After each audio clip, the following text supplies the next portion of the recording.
Externalization of the Toxic Introject. A treatment technique for borderline cases by Marie Coleman. I am indebted to Hyman Spotnitz, MD, for valuable suggestions in regard to these formulations. In the treatment of borderline cases, the problem of interpretation, its content, mode and timing, occupies a central position. All too frequently, strict adherence to classical interpretive techniques by the analyst leads to a stalemate wherein the patient understands his psychic patterns at the intellectual level, but remains powerless to alter them significantly. When this stalemate persists, the analytic situation degenerates into an arid repetition of the childhood situation in which the patient became deeply hostile toward his parents because they made him feel inadequate, helpless, and exposed without being able to aid his growth. If the analyst similarly intensifies his awareness of inadequacy without being able to help him gain strength, the patient develops a self-protective resistance to treatment, which reinforces the profound negativism of his borderline personality and renders cure extremely difficult. It is generally accepted that borderline disturbances arise from the pre-Oedipal life experiences, and that the resistance patterns characteristically associated with these disturbances are stimulated by the introjection of unhealthy object, imagos, during this period. This paper will attempt to demonstrate that resistances, which have become a nuclear part of the ego through introjection of an unhealthy object imago, cannot be resolved through objective, verbal interpretation alone, but that the unhealthy object imago must be felt again by the patient as an external object or force, to enable him to develop a new response to the pathological ego nucleus. Point 2. The technique described here is one of several treatment approaches for borderlines classified under the general term paradigmatic psychotherapy. This overall concept will be discussed in forthcoming papers in collaboration with Benjamin N. Nelson, Ph.D. In presenting this material, it seems advisable first to illustrate the patient's need in the context of a sample treatment hour and to analyze the interpretive procedure used. Broader clinical and theoretical implications of the approach will then be considered. Illustration of method. Case 1. The following session occurred during the treatment of a young unmarried woman with pronounced paranoid trends. Her 5-year analysis had proceeded in an atmosphere of strong negative transference. Many of her difficulties had been resolved, e.g., time compulsions, phobic fears regarding cleanliness and touching the genitals, spiteful overcompliance, fugue-like acting out of prostitution fantasies, reactive incestuous attachment to father, psychosomatic involvement of recurrent colds. Throughout the girl's life, her mother verbalized delusions of persecution at the hands of women neighbors and relatives. The girl and her father pretended nothing was wrong. Adopting a defense of cold logic, the patient preferred to rear her mother as silly and stupid.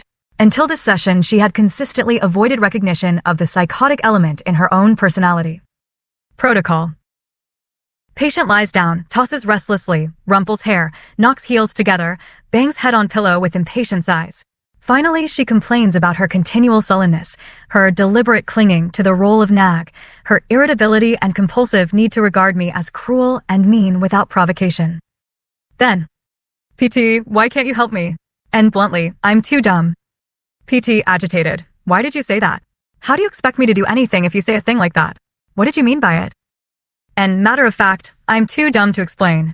PT, anxiously, you're crazy. And of course I'm crazy. Are you only just finding that out? PT, how can you be so irrational? I might just as well leave. What do I keep coming here for anyway? I'd like to just walk out of here and bed one with the whole business. You talk crazy. If you can't be rational, you can't help me, and I might as well go. And I'm so dumb and crazy, and you're so intelligent and sane. How can you be helped by someone who's dumb and crazy? PT, sobbing aloud for first time in treatment.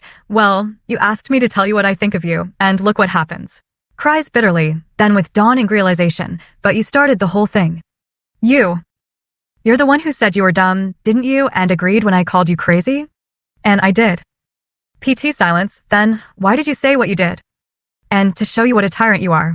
I can't even be dumb and crazy here. Patient cries freely for a time then. Immediate thoughts of analyst regarding patient's productions. She wants to change, is sick of her resistance, but cannot give it up. Something she does not understand still compels her to keep me at a distance. She is inviting help. She feels mother was too dumb to help her. I am inviting her to treat me as the introject object. She is reacting as though I had called her dumb. She cannot bear to be dumb, therefore I must not be dumb. Dumb and crazy go together. They equal the introject maternal imago. If I am irrational, we must split up, just as she is split up into an accepted rational self and a repressed irrational self. To augment her resistance to recognizing the irrational ego nucleus, she wants only her rational self mirrored. She is caught up in her hitherto unconscious projection. She thinks he has called me dumb. Only later she remembers it was I who said this. The healthy ego tries to absorb the experience, meaning you tyrannize over your own irrational self. And it's very dangerous to involve me, you see. You can't tell what may happen. PT excited, then that's why I keep you away and don't want you to say anything. But I don't want to be like that. I want to talk with you. I don't want to keep you away. I'm always afraid to cry out loud. I can only cry to myself with nobody around. I'm afraid of what you'll do. As the hour ends and she leaves the room, she murmurs, "Thank you." She is able to acknowledge her need for contact with me because she has made contact with the isolated part of herself which I impersonated. Discussion. The patient's opening question, "Why can't you help me?" might have been classically interpreted in several ways. I might have asked, "Why do you feel I can't help you?" Or, "How do you want me to help you?" A direct interpretation could have been offered, such as, "You resist helping yourself and my helping you by intellectualizing everything and denying your feelings." It might have been related to the patient's past. "You felt your mother could not help you and you have the same feeling about me." Earlier attempts of the sort had evoked only reasonable responses from this girl. Moreover, they invariably served to quell her hostile feelings, for at the conscious level she knew that she had been substantially helped by analysis, even though she suffered more, that is, she had more feeling. She also knew as well as I that she transferred feelings toward me that were originally directed toward the mother. What the patient did not know, however, was that her internal struggle and self-hatred were directed against the introject mother, that part of herself which she regarded as dumb, unreliable, dangerous, and crazy. It is significant that she begins the hour by complaining about the resistances which she has consistently maintained throughout years of analysis. Puzzled, she says, "I feel as if I could give up acting this way if I really wanted to." What she means is that many of the problems that brought her to analysis have been resolved. But the core of her difficulty that will lead to fresh symptom formation and less exposed is the patient's horror of her own crazy unconscious, the introject imago of the mildly psychotic mother. Until I mirror the pathological introject, she cannot recognize it emotionally. Until she recognizes the introject emotionally, she is compelled to avoid emotional contact with me, to keep me at a distance. Once she accepts emotional contact with me, not as a separate entity, but as the temporary host of the repressed introject, she will be able to face her deep homosexual impulses and analyze the transference in a meaningful way. This interpretive procedure promotes the expression of repressed impulses and prohibitions where rational interpretations directed to the patient's conscious ego fail. Simply stated, the analyst talks to the patient's unconscious.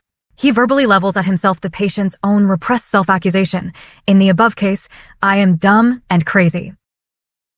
Alternatively, the analyst may charge himself with the patient's repressed libidinal impulses, e.g., "Perhaps I am a homosexual," or destructive impulses, e.g., "Maybe I want to kill you, drive you crazy," etc. When a patient complains that we lack certain characteristics, he may be telling us that this lack renders transference difficult.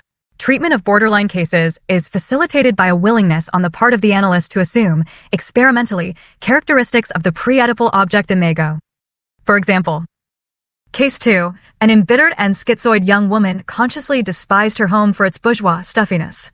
She had fantasies of being smothered. She rigidly avoided more than occasional offhand references to the severe insomnia from which she had suffered for many years, including 2 years of treatment. One day, while speculating caustically on my private life, she remarked in a dissatisfied voice that I certainly never looked opulent. I said nothing, but reflected that she must be dissatisfied with my appearance because her mother looked opulent to her as a little girl. She could have projected her hostility more freely had I more closely resembled the despised mother imago. A few sessions later, she reported with tremendous self-loathing fantasies in which she married a prosperous man who made no demands on her, sexual or otherwise, and who permitted her to live a perpetual student life. Since an opulent and overpossessive mother could well entertain such aspirations for her daughter, I remarked in a calm and encouraging tone that it might be a very good idea for her to find such a man, that marriages of convenience were quite prevalent, especially among the upper classes. It should not be difficult to manage it, I said. After all, many male homosexuals require marriages of this type for professional and social reasons.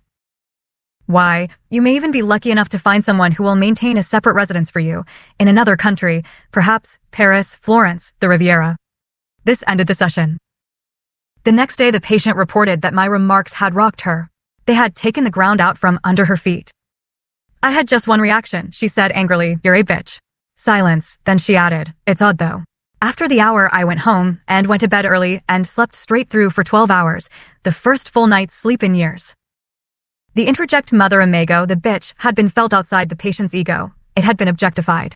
Less bitchy herself as a result and temporarily relieved of the need to defend herself against repressed incestuous impulses toward the maternal imago, the patient had allowed herself to sleep. It is significant that her first attempt to analyze the sleeping difficulties followed. Dynamics of the procedure. By accusing himself of traits attributable to the pathological introject, case 1, or acting the part of the pathological introject, case 2, the analyst precipitates a volatile reaction in the psyche of the borderline patient. When timed correctly and judiciously employed, this mode of interpretation upsets the neurotic equilibrium, leading to various alterations in the mental economy which eventuate in cure. While the session with Case 1 was selected for its exceptional clarity, the sequential elements of the process are often difficult to follow since everything takes place very quickly, and they are not always verbalized by the patient. It is even questionable whether each step can be represented verbally since many of the feelings involved stem from preverbal, even pre-ideational periods of life. What can be readily observed is the fact that intrapsychic tension is released and the hostility originally directed by the patient against his own unhealthy ego nucleus is now directed against the analyst, as representative of the pathological ego nucleus. The cathexis ordinarily invested in the repression and control of this internal enemy is mobilized against a seemingly external enemy. In this process, the healthy portion of the patient's ego is strengthened by the possibility that the analyst may be worse than he is. The ego employs the energy released from repression of the introject and its associated effects to consciously recognize, confront, and assume realistically differentiated responses to introject and environment, respectively. Observe the growth process at work, for example. In the insights gained by Case 1 toward the end of the session described earlier, she begins the next session with the observation that during the interim she had her first pleasant feeling toward me. For several sessions thereafter, this girl, who had not even been able to mention the word crazy, verbalizes her fear of insanity without any further interpretations by me. She speaks of the secret attraction that going crazy and crazy people hold for her. She talks about her ambivalent wish for interpretations and her rejection of everything I have ever said, exclaiming in an open and fearless voice, "You know, that's just plain crazy." Her capacity for feminine identification is strengthened. Although she is unaware of the connection, she begins to identify with me and to accept her own femininity now that I have declared that I am not perfect, e.g., I'm too dumb to help you. Not perfect has a feminine connotation. In the same hour, the patient declares suddenly, "I've decided to wear nightgowns instead of pajamas." Pajamas divide one in half, but a nightgown sort of unifies the upper and lower parts of the body. I'm beginning to like my body. Thus, by adopting the role of the toxic introject, the mechanism of projection is deliberately evoked by the analyst as a therapeutic tool which the patient actively utilizes to help himself. The patient's handling of the pathological element as a token projection onto the analyst parallels the genetic process of ego development, in which the child learns to differentiate itself from the outside world by recognizing the fallacy or validity of its projections. So far, we have not considered superego involvement in the patient's response to this technique, chiefly because it varies with each case. Only one broad generalization seems pertinent. Before leveling accusations at himself or impersonating the introject, the analyst needs to judge whether the patient will actually, not almost, but actually, abandon treatment if he is faced with the possibility that the authoritarian figure is ethically or sexually deviant, socially or intellectually inferior to the standards demanded by his superego, assuming that it is excessively severe. Even so, when the more moderate approaches of classical analysis fail, it is sometimes necessary to take this chance. The part played by the superego in the borderline patient's response warrants close study. In two cases treated, A and B, the technique under discussion was only partially successful because the resistances mobilized against it drew their strength from a primitive type of superego formation. Their rudimentary, oral superegos were essentially preoccupied with the prohibition against devouring the maternal breast. The patient's backgrounds contained common elements. A was adopted in early infancy. B, a premature infant with serious feeding difficulties, was cared for by a series of mother surrogates in addition to her own mother. A was an overt homosexual who came to treatment only to fulfill an external requirement.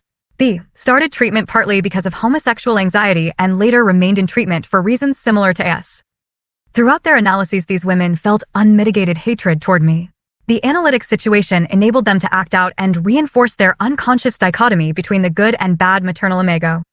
As heterosexual fantasies came to the fore, A angrily rejected them.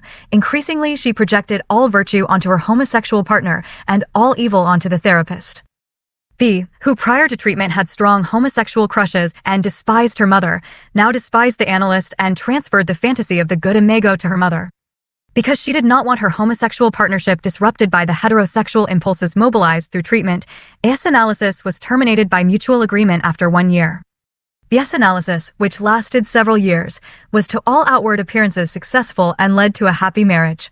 But the deep transference hatred, based on retention of the toxic introject, was never resolved by these patients, either by classical interpretation or by analytic attempts to externalize the introject.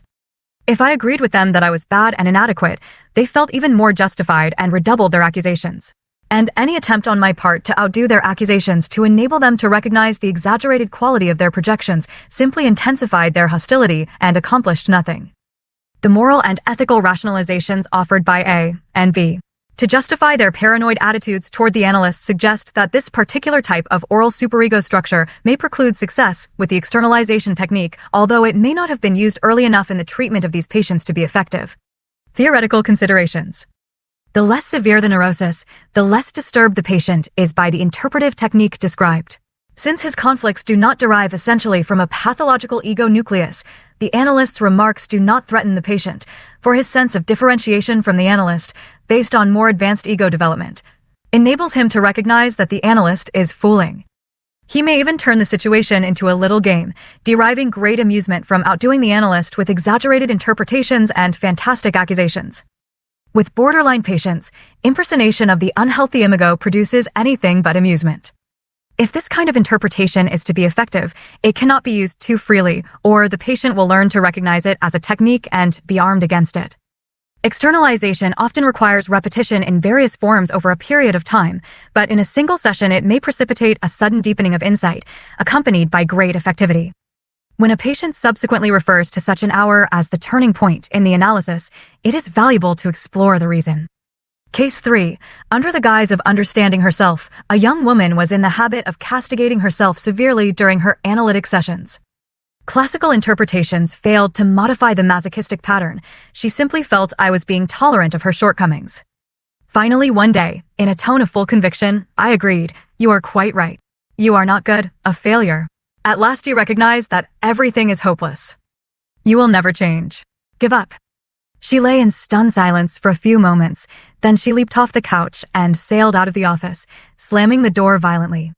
Tremendous movement developed in the analysis. A few months later she said, "Do you remember the time you agreed with me that I was a failure?" It was a turning point in my analysis. She reproached me, "Why did you wait 4 years before you said it?" It's as if I was waiting for you to say exactly that, as if my whole analysis was dedicated to that moment. From then on, everything changed. I've made more progress in 4 months than I did in 4 years. It's as if everything that went before was black and everything that followed was white. Before that I provoked and tortured myself endlessly. I asked her why she had needed me to attack her. "Because it was the only way I could see what I was doing to myself," she replied. "You had to do it to me before I could stop doing it or even feel how I was hurting myself." In an earlier paper on ego development, 1, the author demonstrated that the child provokes conflicts with his parents, which transform their unconscious hostility and concealed prohibitive attitudes into specific, overt acts. These incidents, we said, become symbolic points of reference for the development of ego resistances that are more appropriate to the child's stage of growth than ignorance and confusion. Although provoked by the child, the clarifying incidents may be felt as traumatic because of the pain involved in verifying the preconscious suspicion that the parents are not perfect. It was concluded that parental rejections experienced as traumas are not necessarily imposed on the child. Some are instigated by him, as part of the process of ego development. As he grows, the child induces the parent to reveal himself. This raises the child's peripheral impressions of the parent to consciousness, enabling him to observe the parent objectively and establishing the basis for more realistic behavior in relation to him or her. The externalization of an unhealthy introject in the analytic situation is a variation on this reciprocal process, as Case 3 so vividly demonstrates. The patient declares that she could not effectively recognize that she was hurting herself. She could not feel the pain until the same attack she made on herself was made on her from the outside. For years, she had tried to provoke the analyst to reflect, By open verbal agreement, her negativistic self, the unhealthy introject, as a step toward mobilizing her more positive impulses. Just as children, out of their need for personality integration, may provoke adults to adopt definitive and even critical attitudes toward them, so do many borderline patients provoke the analyst to adopt a similarly clarifying role. In accepting this growth mechanism, the analyst, when necessary, can respond to the patient's need for the introject parental imago to reveal itself, thus enabling the healthy portion of the patient's ego to observe the result and to mobilize new and more satisfactory modes of relating to himself and others. The previous paper, one stated, when the analyst observes the patient provoking traumas and learning from these experiences, he may be tempted to propel the patient, within the transference, into such situations, or to himself impose them. Needless to say, such manipulation is likely to violate the basic ethos of the therapeutic relationship by injuring the patient's self-regulated movement towards self-reconstruction. The evidence presented here indicates that this position needs qualification in respect to treatment of the borderline patient. For the therapeutic technique of externalizing or actively mirroring, the pathological introject is manipulative, insofar as it may precipitate a great deal of movement in the treatment situation. And even though it is a therapeutically motivated response to the patient's unconscious provocation, it does have the initial effect of shocking a patient, traumatizing him temporarily until the healthier ego processes based on deepened insight come into play, e.g., cases 1 and 3. But the outraged protest by the patient, in such cases, is often the birth cry of a healthy ego.